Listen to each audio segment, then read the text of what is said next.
తెలంగాణ తల్లి విగ్రహావిష్కరణకు సర్వం సిద్ధమైంది.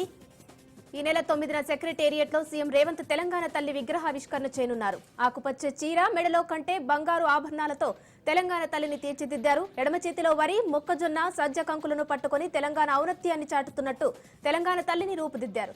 చెవులకు కమ్మలతో నిండుగా ఉన్న తెలంగాణ తల్లి విగ్రహాన్ని ప్రభుత్వం విడుదల చేసింది. బీఆర్ఎస్ ను ఉద్దేశించి డిప్యూటీ సీఎం భట్టి విక్రమార్క కీలక వ్యాఖ్యలు చేశారు. 10 ఏళ్ల బీఆర్ఎస్ హయాంలో ఉద్యోగులకు జీతాలు కూడా ఇవ్వలేని పరిస్థితి ఉండేదని అన్నారు. బీఆర్ఎస్ పాలనలో 7 లక్షల కోట్ల అప్పు చేస్తే తమ ప్రభుత్వం వచ్చాక 52,000 కోట్ల అప్పు చేశామని అన్నారు. బీఆర్ఎస్ నేతలు అడ్డగోలుగా మాట్లాడుతున్నారని భట్టి విక్రమార్క మండిపడ్డారు. 10 ఏళ్లు బీఆర్ఎస్ పాలనలో రాష్ట్రం అతలాకుతలమైందని అన్నారు. కాంగ్రెస్ ప్రభుత్వంపై బీఆర్ఎస్ వర్కింగ్ ప్రెసిడెంట్ కేటీఆర్ విరుచుకుపడ్డారు. అంబేద్కర్ ను కాంగ్రెస్ పార్టీ అవమానించిందని మండిపడ్డారు. అంబేద్కర్ ను కాంగ్రెస్ నిర్బంధించిందని ధ్వజమెత్తారు. 125 అడుగుల అంబేద్కర్ విగ్రహాన్ని సీఎం రేవంత్ నిర్లక్ష్యం చేయడం వెనుక కారణమేంటని ప్రశ్నించారు. కాంగ్రెస్ పార్టీ ఏడాది కాలంలో ఏం సాధించిందని సంబరాలు చేసుకుంటున్నారని ఎంపీ ఈటెల రాజేందర్ ప్రశ్నించారు. మేనిఫెస్టోలో ఇచ్చిన హామీలు ఎన్ని అమలయ్యాయో ప్రజాక్షేత్రంలోకి వెళ్లి కనుక్కుందామా అంటూ కాంగ్రెస్ నాయకులకు సవాల్ విసిరారు. అబద్దాల పునాదుల మీద గెలిచిన కాంగ్రెస్ నిత్యం ప్రజలను మభ్యపెట్టేందుకు ప్రయత్నిస్తుందని విమర్శించారు. హైడ్రా, మూసీ మీద మాట్లాడిన కిషన్ రెడ్డిపై వెకిలి మాటలు మాట్లాడిన రేవంత్ రెడ్డి మీద తీవ్రస్థాయిలో విరుచుకుపడ్డారు. హైదరాబాద్ సంధ్య థియేటర్ వద్ద బెనిఫిట్ షో సందర్భంగా జరిగిన తొక్కిసలాటలో ఒక మహిళ ప్రాణాలు కోల్పోవడం కలకలం రేపింది. ఈ నేపథ్యంలో మంత్రి కోమటిరెడ్డి వెంకటరెడ్డి సంచలన వ్యాఖ్యలు చేశారు. ఇకపై ఏ సినిమాకు కూడా బెనిఫిట్ షోకు అనుమతులు ఇవ్వబోమని ఆయన తెలిపారు.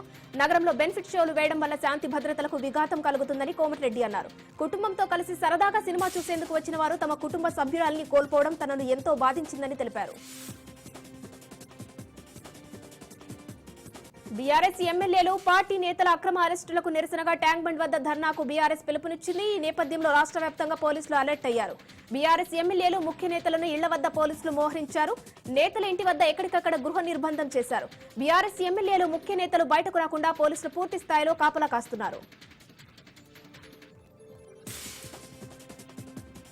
రేపు సీఎం రేవంత్ రెడ్డి నల్గొండ జిల్లాలో పర్యటించనున్నారు. జిల్లా కేంద్రంలోని మెడికల్ కాలేజీతో పాటు దామరచెర్ల మండలంలోని యాదాద్రి థర్మల్ ప్లాంట్ మొదటి విడత విద్యుత్ సరఫరా కేంద్రాన్ని ప్రారంభించనున్నారు. నల్గొండలో స్కిల్ డెవలప్మెంట్ కాలేజీతో పాటు బహిరంగ సభలో పాల్గొననున్నారు. సీఎం రాక సందర్భంగా అధికారులు ఇప్పటికే ఏర్పాట్లు పూర్తి చేశారు.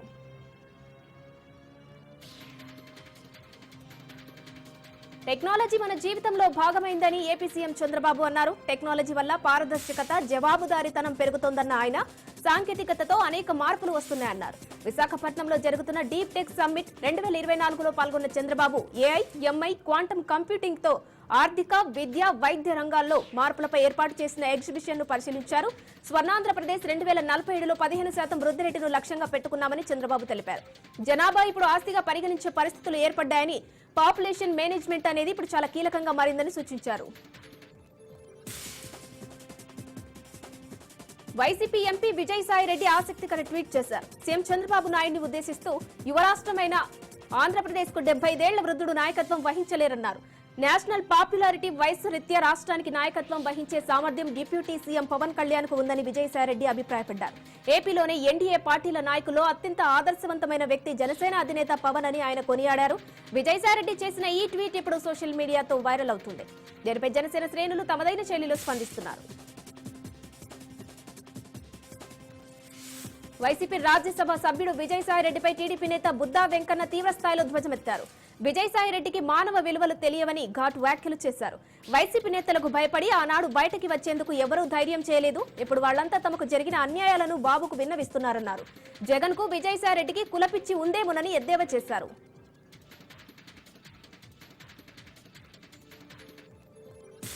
కాంగ్రెస్ ఏడాది పాలన వైఫల్యాలపై బీజేపీ ఛార్జ్ షీట్ విడుదల చేసింది. 6 గ్యారంటీలు, 66 మోసాలతో కాంగ్రెస్ మోసం చేసిందని హనుమకొండ జిల్లా బీజేపీ అధ్యక్షురాలు రావు పద్మ అన్నారు. ఇచ్చిన హామీలను ఏ ఒక్కటి నెరవేర్చలేదని విమర్శించారు.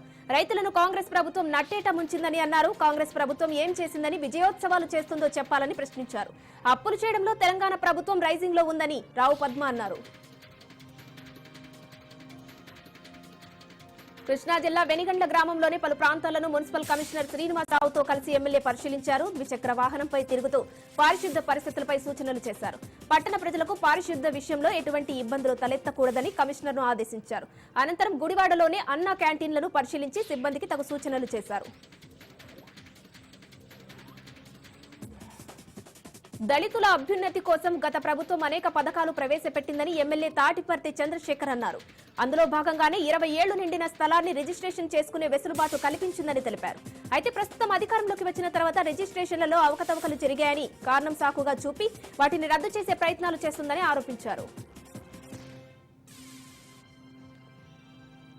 రాబో రోజుల్లో ప్రాంతాలు పార్టీలకు అతీతంగా ప్రజా సమస్యలు తీరుస్తానని తాడికొండ వైసీపీ సమన్వయకర్త వనమ బాల వజ్రబాబు తెలిపారు.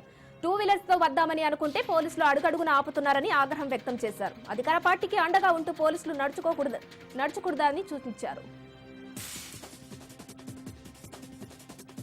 రాష్ట్రంలో ఎన్నికల ముందు చంద్రబాబు తప్పుడు హామీలు ఇచ్చారని ఎమ్మెల్యే రామచంద్రారెడ్డి అన్నారు. చిత్తూరు జిల్లా పొంగనూరులో అంబేద్కర్ విగ్రహానికి ఎమ్మెల్యే రామచంద్రారెడ్డి నివాళులు అర్పించారు.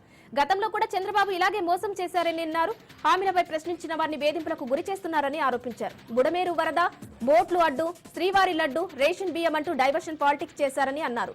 చంద్రబాబు ఇకనైనా డైవర్షన్ పాలిటిక్స్ వీడి డెవలప్మెంట్ పాలసీలపై దృష్టి పెట్టాలని సూచించారు. కృష్ణా జిల్లా మచిలీపట్నంలో అక్రమ కట్టడాలపై కూటమి సర్కారు ఉక్కుపాదం మోపుతోంది. జెడ్పీ సెంటర్లో చెరువును ఆక్రమించుకుని గత కొన్నేళ్లుగా అక్రమ వ్యాపారాలు సాగుతున్నాయి. దీంతో రంగంలోకి దిగిన అధికారులు హైడ్రా తరహాలో కూల్చివేతలు చేపట్టారు. 10 రోజుల క్రితం అక్రమ కట్టడాలను తొలగించాలని మున్సిపల్ అధికారులకు, వ్యాపారులకు నోటీసులు ఇచ్చారు. నోటీసులకు అక్రమార్కులు స్పందించకపోవడంతో ప్రొక్లైన్లతో కట్టడాలను కూల్చివేశారు అధికారులు. అయితే కోర్టు స్టే ఉన్నా తమ కట్టడాలను కూల్చివేశారంటూ వ్యాపారులు ఆందోళన వ్యక్తం చేస్తున్నారు. కృష్ణా జిల్లా గన్నవరం నియోజకవర్గంలో భారీగా అక్రమ రేషన్ బియ్యం పట్టుకున్నారు అధికారులు. గన్నవరం మండలం సూరంపల్లి గ్రామంలో అక్రమంగా నిల్వ చేసిన పీడీఎస్ బియ్యాన్ని అధికారులు గుర్తించారు. సుమారు 275 క్వింటాళ్ల రైసును అధికారులు స్వాధీనం చేసుకున్నారు. అనంతరం బియ్యాన్ని నిల్వ ఉంచిన రైస్ గోడౌన్ సీజ్ చేశారు.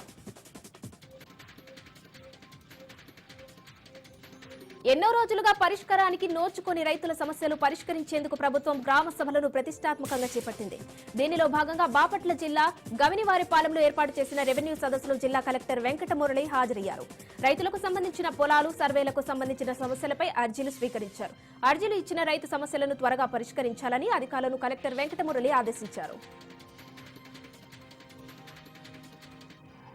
ప్రకాశం జిల్లా గిద్దలూరులో నూతన బస్సులను శాసనసభ్యులు ముత్తుముల అశోక్ రెడ్డి ప్రారంభించారు. అనంతరం బస్సు నడిపి సిబ్బందికి శుభాకాంక్షలు తెలిపారు. ఈ కార్యక్రమంలో ఆర్టీసీ సిబ్బంది, టీడీపీ నాయకులు, కార్యకర్తలు భారీగా పాల్గొన్నారు.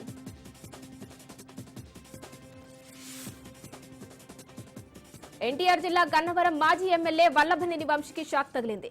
తన 11 మంది అనుచరులను పోలీసులు అరెస్టు చేశారు. వైసీపీ హయాంలో గన్నవరం టీడీపీ కార్యాలయంపై జరిగిన దాడి కేసులో నిందితులుగా ఉన్న 11 మందిని అరెస్టు చేశారు. వీరిలో వంశీ, పీఏ రాజా కూడా ఉన్నారు. విజయవాడ, గన్నవరం, బాపులపాడు, ఉంగుటూరుకి చెందిన మరో 6 కోసం పోలీసులు గాలిస్తున్నారు. ప్రకాశం జిల్లా ఉప్పుగుండూరులోనే మంటిగుంట రోడ్డులోనే ఓ రైస్ మిల్లుపై అధికారులు దాడులు నిర్వహించారు. రైస్ మిల్లులో రేషన్ బియ్యం ఉన్నాయన్న సమాచారంతో ఆర్డీఓ లక్ష్మీప్రసన్న ఆధ్వర్యంలో తనిఖీలు చేశారు. ఈ క్రమంలో మిల్లు తాళాలు తీసేందుకు యజమాని ఒప్పుకోలేదు. దీంతో తాళాలు పగలగొట్టి లోపలికి వెళ్లాల్సిన పరిస్థితి ఏర్పడింది. అనంతరం మిల్లులో తనిఖీ చేయగా ప్రభుత్వ దుకాణాలు సరఫరా చేసే బస్తాల్లోనే రేషన్ బియ్యం ఉండడాన్ని అధికారులు గుర్తించారు. 1500 బియ్యం బస్తాలు ఉండడంతో వాటిని సీజ్ చేసి విచారణ చేస్తున్నారు. ఏపీలో జరుగుతున్న రేషన్ బియ్యం అక్రమ రవాణా కేసులో కీలక పరిణామం చోటు చేసుకుంది. కాకినాడ పోర్టు నుంచి పీడీఎస్ రైస్ అక్రమంగా రవాణా జరుగుతుండటంపై ఏపీ ప్రభుత్వం సిట్ దర్యాప్తు జరపాలని ఆదేశించింది. దీంతో రంగంలోకి దిగిన సిట్ బృందం 2 ఐపీఎస్లు, 4 డీఎస్పీలతో దర్యాప్తు ప్రారంభించింది. ప్రతి 15 రోజులకు ఒకసారి కేసు పురోగతిపై ప్రభుత్వానికి నివేదిక ఇవ్వనుంది. ఇక సిట్ చీఫ్ గా వినీత్ బ్రిజ్లాల్ వ్యవహరించనున్నారు. హన్మకొండ జిల్లా కాజీపేటలో మున్సిపల్ అధికారులు చిరు వ్యాపారులపై అత్యుత్సాహం ప్రదర్శించారు. ఎలాంటి ముందస్తు నోటీసులు ఇవ్వకుండా బుల్డోజర్లతో షాపులను తొలగించడంతో అధికారుల తీరుపై వ్యాపారులు ఆగ్రహం వ్యక్తం చేస్తున్నారు.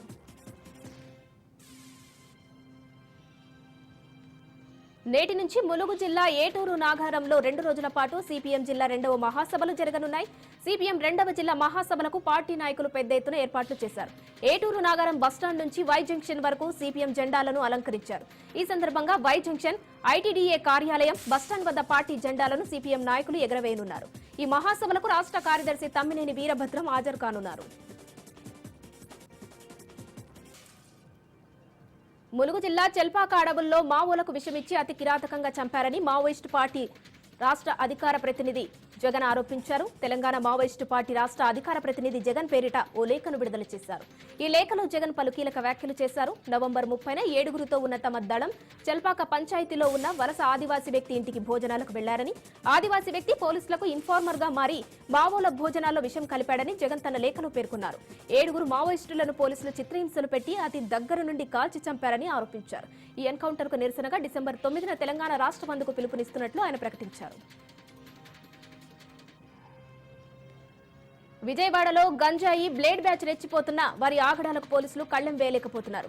Ajit Singh Nagar Roopalakshmi Sai bar and restaurant వద్ద పొట్టకూటి కోసం పాన్ షాప్ నిర్వహిస్తున్న విజయ్ కుమార్ అనే మాజీ వాలంటీర్ పై కృష్ణా హోటల్ సెంటర్ ప్రాంతానికి చెందిన గంజాయి బ్యాచ్ సభ్యుడు గొడవపడ్డాడు. బార్లో మద్యం సేవించి బయటికి వచ్చి సిగరెట్ ఇవ్వమని విజయ్ కుమార్ ని డిమాండ్ చేశాడు.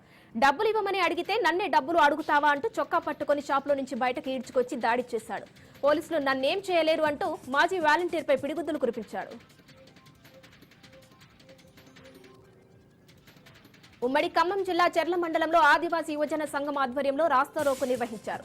మావోయిస్టులకు వ్యతిరేకంగా భారీ ర్యాలీ చేపట్టారు. మావోయిస్టులవే కాదు మావి ప్రాణాలేనని, ఇన్ఫార్మర్ నెపంతో ఆదివాసీలను, దళితులను హత్య చేస్తున్నారని ఆగ్రహం వ్యక్తం చేశారు. మావోయిస్టుల హత్యలు జరగనప్పుడు స్పందించే పౌర హక్కుల నేతలు అమాయకులను హత్య చేసినప్పుడు ఎందుకు స్పందించడం లేదని మండిపడుతున్నారు. మావోయిస్టులకు చీమ కుట్టినా స్పందించే హక్కుల నేతలు మావోయిస్టులు చేసే హత్యలపై తేలు కుట్టిన దొంగల్లా ప్రవర్తిస్తున్నారెందుకని ప్రశ్నించారు. విశాఖ జిల్లా టీడీపీ కార్యాలయంలో అంబేద్కర్ వర్ధంతి కార్యక్రమం జరిగింది. సీఎం చంద్రబాబు అంబేద్కర్ విగ్రహానికి పూలమాలలు వేసి నివాళులు అర్పించారు. నిన్న మహారాష్ట్రలోని ముఖ్యమంత్రి ప్రమాణ స్వీకారం అనంతరం నేరుగా జిల్లా టీడీపీ కార్యాలయానికి చేరుకుని రాత్రి అక్కడే బస చేశారు. నేడు నగరంలోని వివిధ సదస్సులో పాల్గొన్న ఆయన ముందుగా అంబేద్కర్ వర్ధంతి కార్యక్రమాన్ని పార్టీ కార్యాలయంలో నిర్వహించారు. బీఆర్ అంబేద్కర్ వర్ధంతి సందర్భంగా ఆయన స్మరించుకోవడం అందరి బాధ్యత అని కడప ఎమ్మెల్యే మాధవిరెడ్డి అన్నారు. కడప కలెక్టరేట్లోనే అంబేద్కర్ విగ్రహానికి పూలమాలలు వేసి నివాళులు అర్పించారు. దేశాన్ని నడిపించే బలమైన రాజ్యాంగం ఉండడం వల్లే భారతదేశం ప్రపంచ దేశాల్లో అగ్రగామిగా ఉందని ఆమె అన్నారు. సరైన పరిపాలన విధానం లేక ప్రపంచంలో అనేక దేశాలు అతలాకుతలమయ్యాయన్నారు. అంబేద్కర్ రాజ్యాంగం స్ఫూర్తిని కాపాడుకుంటూ ముందుకెళ్లడమే మనందరి ముందున్న అతిపెద్ద బాధ్యత అని ఆమె గుర్తు చేశారు. కాకినాడ జిల్లా అన్నవరం సత్యదేవుని ఏపీ శాసనసభ స్పీకర్ చింతకాయల అయ్యన్న పాత్రుడు దర్శించుకున్నారు. ఆలయ మర్యాదలతో దేవస్థానం చైర్మన్ రోహిత్ ఈవో త్రినాథరావు స్వాగతం పలికారు. స్వామివారి దర్శనానంతరం అయ్యన్న పాత్రుడికి పండితులు ఆశీస్సులు అందజేశారు. ఆలయ అభివృద్ధి, ఇతర అంశాలపై ఈవో చైర్మన్ తో స్పీకర్ అయ్యన్న పాత్రుడు మాట్లాడారు.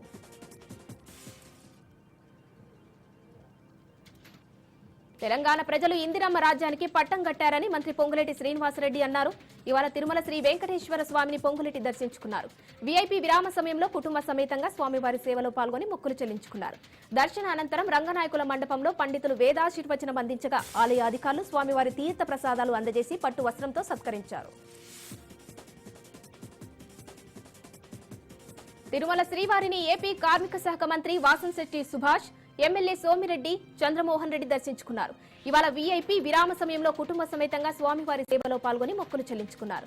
దర్శన అనంతరం రంగనాయకుల మండపంలో పండితులు వేదాశీర్వచనం అందించగా ఆలయ అధికారులు స్వామివారి తీర్థ ప్రసాదాలు అందజేసి పట్టు వస్త్రంతో సత్కరించారు. తిరుమలలో కంప్లైంట్స్ బుక్స్ ఏర్పాటు చేసి భక్తుల అభిప్రాయాలు తెలుసుకుంటానని సుభాష్ అన్నారు. తిరుచానూరు శ్రీ పద్మావతి అమ్మవారికి తిరుమల శ్రీవారు పంచమి సారెను పంపించారు. తిరుచానూరులో జరుగుతున్న అమ్మవారి కార్తీక బ్రహ్మోత్సవాల్లో ముగింపు ఘట్టమైన పంచమి తీర్థం సందర్భంగా అనాదిగా వస్తున్న ఆచారం ప్రకారం వెదురుగంపలో పసుపు, కుంకుమ, చందనం, పట్టుచీర పెట్టి గర్భాలయంలో స్వామివారి పాదాల చెంత ఉంచి ప్రత్యేక పూజలు చేసి ఊరేగింపుగా కాలినడకన తిరుచానూరుకి తీసుకెళ్లారు. తిరుమల శ్రీవారిని ప్రముఖ తెలుగు పాప్ గాయని స్మిత దర్శించుకున్నారు. ఇవాళ వీఐపీ విరామ సమయంలో కుటుంబ సభ్యులతో కలిసి స్వామివారి సేవలో పాల్గొని మొక్కులు చెల్లించుకున్నారు. దర్శన అనంతరం రంగనాయకుల మండపంలో పండితులు వేదాశీర్వచనం అందించగా ఆలయ అధికారులు స్వామివారి తీర్థ ప్రసాదాలు అందజేశారు.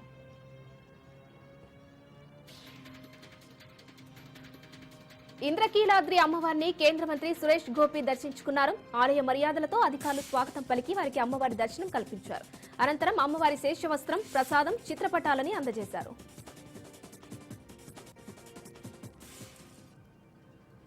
హన్మకొండ జిల్లా శనిగరంలోనే మడలేశ్వర స్వామి దేవాలయంలో గుర్తు తెలియని వ్యక్తులు విగ్రహాలను ధ్వంసం చేశారు. అలాగే నెల రోజుల క్రితం ఇదే గ్రామంలోని రామాలయంలో పంచలోహ విగ్రహాలు ఎత్తుకెళ్లారు. విగ్రహాల ధ్వంసంపై హిందూ సంఘాల నాయకులు ఆగ్రహం వ్యక్తం చేస్తున్నారు. కేసు నమోదు చేసుకున్న పోలీసులు దర్యాప్తు చేస్తున్నారు. తిరుచానూరులోనే పద్మావతి అమ్మవారి బ్రహ్మోత్సవాలు ఘనంగా జరుగుతున్నాయి. ఇవాళ ఆఖరు రోజు పంచమి తిథిని పురస్కరించుకుని అశేష భక్త జనవాహిని మధ్య అంగరంగ వైభవంగా జరిగింది. పద్మ పుష్కరిణిలో స్నానం ఆచరించి భక్తులు ఆధ్యాత్మిక తన్మయత్వాన్ని పొందారు.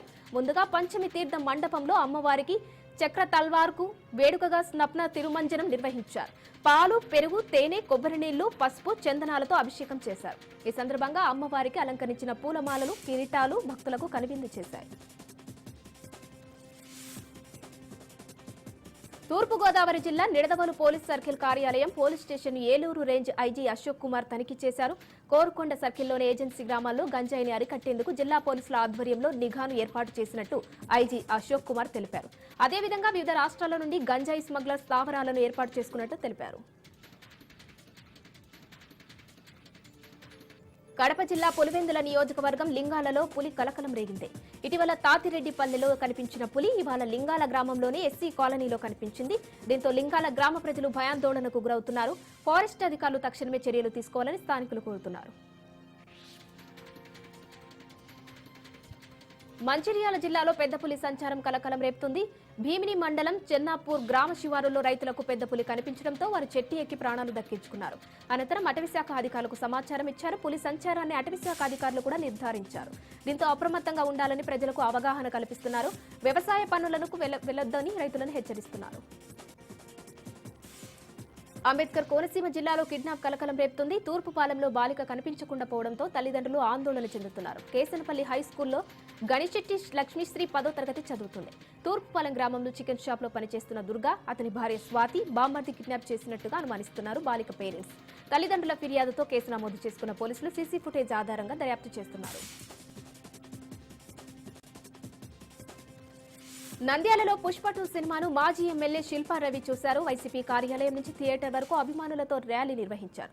పుష్ప 2 సినిమా భారతదేశ వ్యాప్తంగా కాకుండా ప్రపంచ వ్యాప్తంగా రిలీజ్ చేసి ప్రపంచం మొత్తం తెలుగువాడి వైపు చూసేలా చేసిన అల్లు అర్జున్ చూసి గర్వపడుతున్నానని శిల్పా రవి తెలిపారు. పుష్ప 2 సినిమాలో అభిమానుల అంచనాలను మించి అల్లు అర్జున్ నట విశ్వరూపం చూపించాడని అన్నారు. వరంగల్ జిల్లాను పొగమంచు కమ్ముకుంది. పొగమంచుతో వాహన రాకపోకలకు తీవ్ర అంతరాయం ఏర్పడుతుంది. ఉదయం 8 గంటలకు లైట్లు వేసుకునే ప్రయాణం చేయాల్సిన పరిస్థితి ఏర్పడింది. జాతీయ రహదారిపై ఎదురుగా వస్తున్న వాహనాలు కనిపించక వాహనదారులు తీవ్ర ఇబ్బందులు పడుతున్నారు. పొగమంచుతో ప్రమాదాలు జరిగే అవకాశం ఉందని వాహనదారులు తగు జాగ్రత్తలు తీసుకోవాలని పోలీసులు సూచిస్తున్నారు. రాజ్యసభలో డబ్బులు కలకలం రేపాయి. నిన్న సభలో రాజ్యసభ ఎంపీ అభిషేక్ సింఘ్వి కుర్చీ కింద నోట్ల కట్టలు లభ్యమయ్యాయి. ఘటనపై రాజ్యసభ చైర్మన్ విచారణకు ఆదేశించారు. భద్రతా తనిఖీల్లో భాగంగా నిన్న చెకింగ్ చేస్తుండగా నోట్ల కట్టలు కనిపించాయి. 500 నోట్ల కట్టలను సెక్యూరిటీ సిబ్బంది గుర్తించారు.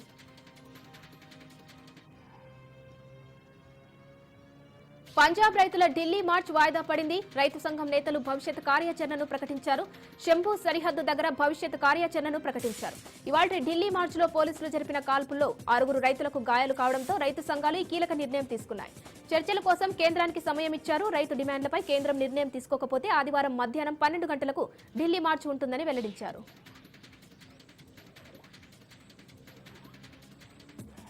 రిజర్వ్ బ్యాంక్ ఆఫ్ ఇండియా కీలక వడ్డీ రేట్లను యథాతథంగా కొనసాగించింది. ఆర్బీఐ ద్రవ్య పరిమితి విధాన కమిటీ సమావేశ నిర్ణయాలను గవర్నర్ శక్తికాంత దాస్ ప్రకటించారు. రెపో రేటును 6.5% వద్ద కొనసాగిస్తున్నట్లు వెల్లడించారు. 2023 ఫిబ్రవరి నుంచి కేంద్ర బ్యాంకు ఈ రేటును ఇలాగే కొనసాగిస్తూ వస్తుంది. ఎలాంటి మార్పు చేయకపోవడం వరుసగా ఇది 11వసారి కావడం గమనార్హం.